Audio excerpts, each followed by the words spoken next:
Hello viewers, আসসালামু আলাইকুম। সবাই কেমন আছেন? আজকে আপনাদের সাথে শেয়ার করব একটি দুর্দান্ত জার্নি। সেটা হচ্ছে কুমিল্লা কোম্পানিগঞ্জ থেকে আমরা শ্রীমঙ্গলের উদ্দেশ্যে চলে গেলাম কদমতলী। কিন্তু যেতে যেতে খুব রাত হয়ে যাওয়ার কারণে আমরা রেল স্টেশন অবস্থান নেই। আমার আমার শেষ পর্যন্ত ব্লগটা দেখতে থাকুন। ট্রেনের মধ্যেই দেখা হয়ে গেল সিয়াম ভাইয়ের সাথে। সিয়াম ভাই এখন আপনাদের সামনে কথা বলবে। লিসেনার্স, আমি সিয়াম, কুমিল্লা থেকে আগত। আজকে আমরা শ্রীমঙ্গল যাচ্ছি একটি ভয়ানক অভিজ্ঞতা অর্জন করতে। সো আপনারা খুব সতর্ক সহিত এই ভিডিওটা দেখবেন। আপনারা ভিডিওটা দেখেন, কার্টুন দেখেন, হ্যান্ডেল মারেন, যা ইচ্ছে করেন সেটা আপনাদের ব্যাপার। সো শুরুতে আমরা দেখাচ্ছি, এই দেখেন দুইটা কাপল, আর ওই দেখেন পাশে আরও দুইটা কাপল। মানে ভাই, বাংলাদেশে কি অবস্থা হয়েছে, চারদিকে কেবল আমাদের মতো সিঙ্গেলরা জলে পুরে মরে ছারকার হয়ে যাচ্ছে। সো হোটেল ভাড়া নিলাম বিলাল ভাইয়ের সঙ্গে। এই দেখেন আমরা হোটেল ভাড়া নিয়ে দিছি 4,000 টাকা দিয়ে। যদিও এটা 4,000 টাকা যোগ্য না, তারপর দিতে হয়েছে পরিস্থিতির শিকার। এখন আমরা চা বাগান ঘুরতে যাচ্ছি। এখানে গিয়েও আমরা একটা ভয়ঙ্কর পরিস্থিতির শিকার হয়েছি, সেটা আপনাদের দেখাচ্ছি। এই যে দেখুন কি সুন্দর চা বাগান, একটা বক উড়ে যাচ্ছে, জানি না কি করবে সে। এই দেখেন আবার সে কাবল বসে, মানে আল্লাহ আমাদের দুনিয়াতেও কষ্ট দিবে এই সিঙ্গেলদের জন্য। মানে কি, আল্লাহর কাছে আমি একটাই প্রশ্ন করবো, আমাদের সিঙ্গেলদেরকে না এত কষ্ট, আমাদের মা বাপকে বোঝা, কিন্তু আমরা মা বাবার আমাদের বিয়ে দিল না। বলে কি করস, চাকরি করস কি না, এইসব জায়গা। ভাই চাকরিতে কি হবে বুঝলাম না তো, লাইট অফ করলে তো সবাই একই হয়ে যায়। ওই কি, এই দেখেন না, এইখানেও এই কাপলদের সঙ্গে আবার দেখা হয়েছে। এই বানরটা অজ্ঞান হয়ে গেছে কাপলদের, কারণ এই বানরটাও দেখা যাচ্ছে আমাদের দলেরই। হ্যাঁ, দেখেছেন, সে আমাদের দিকে তাকিয়ে আমাদেরকে সমর্থন করছে। এই যে দেখছেন, সে আমাদেরকে চোখ টিপ মারছে যে সে আমাদের দলে আসে। হ্যাঁ, এই হলো গাছ। এই দেখেন কাপলদের। এই দেখেন বান্দর বন্ধুটা আমাদের সঙ্গে চলে আসছে। হ্যাঁ, এই যে ভাই এখানে আসেন।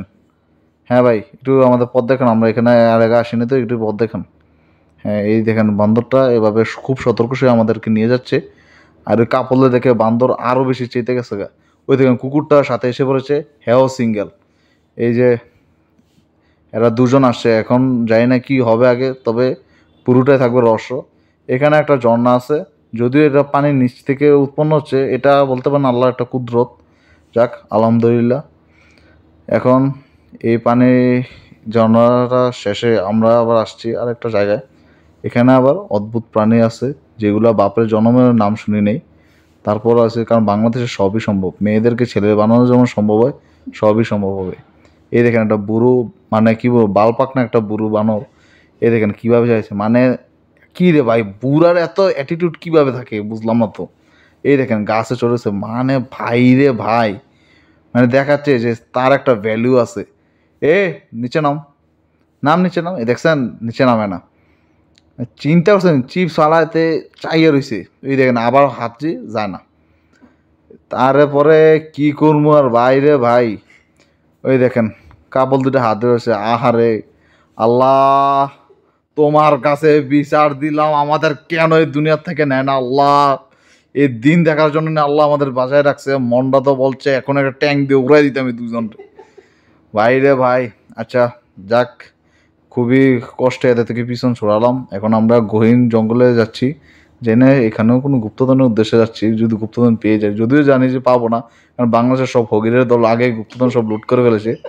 এখন আমরা যাচ্ছি রাস্তা দিয়ে একটা সস্তার চা বাগান যেতে, মানে বলতে পারেন গরিবের চা বাগান, কারণ আমরা ধনীদের চা বাগানে যাওয়ার অনুমতি নেই, কারণ আমাদের দেখতে অনেকটা ছেঁচড়া মনে হইতেছে নিজেদের কাছেই। কারণ সিঙ্গেল তো ভাই, আর কিছু বলার নাই, সিঙ্গেলের কষ্ট কেউ বুঝে না। এই দেখেন সুন্দর চা বাগান। ও, এই দেখেন এইখানেও আবার এসে পড়ছে কাপড়। কত সুন্দর এই চা বাগান, আহ দেখলে মনটা ভরে যায়।